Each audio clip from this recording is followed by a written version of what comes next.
I'm using a fisheye lens so you can see more real estate of the interior of the boat. What you're looking at here is the port side of the pilot house where the window was broken. You can see here the boards that I've used from the forepeak. This is one board on the inside and one board on the outside, bolted together and then compressed as much as I could. They're quite the right shape, and so there were little voids left, one here and one on the other side, which I filled with silicone, both on the inside and the outside. You'll see on the outside that there was actually quite a lot of silicone work to be done. And that's been pretty good. It leaked for a little while here, but hasn't leaked since. Glass went everywhere, water went everywhere. The water flew in. This boat was over on its side, right? Boat's over on its side. This entire half of the boat is underwater. Window is busted out. Water comes gushing in. What is that, like 2.5 by 2 feet? Over everything here, down onto the navigation station. Then the boat rights itself, and suddenly all of that water sloshes back into the electronics bay. And almost nothing survived. I think actually a lot of the water got in through these little finger holes, and then underneath you can see how glass is still jammed in underneath that crack. I've got glass up here I still need to clean up, glass in the corner there. I've cleaned maybe 3 times now. There's still stuff everywhere. So what survived? Well, the inReach survived. That's what I've been using for communication. Amazingly, because this was buried in water, the chart plotter survived. And also, suddenly lost my train of thought. Oh yeah, the VHF radio survived. What's dead? Single sideband is awash in water.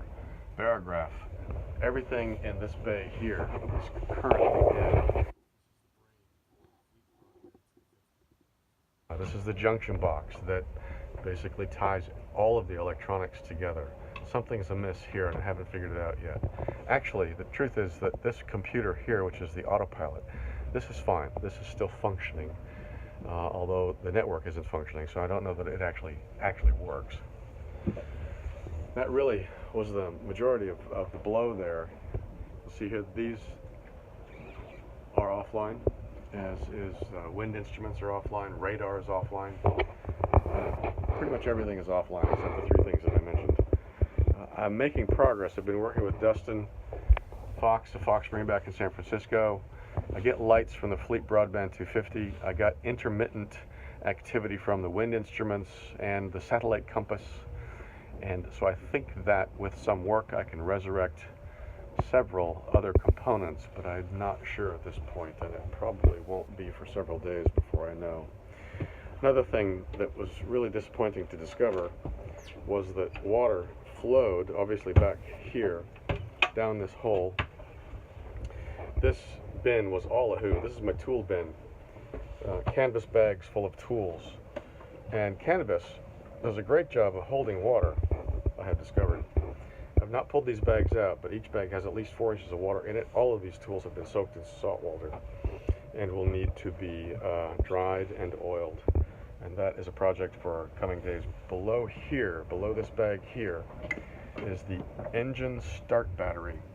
And somehow the lid on the start battery came slightly off, such that the start battery box has about 4 inches of water in it. So that's also a task to be taken on soon, to get that all cleaned out and dried out. A lot happened within a matter of seconds.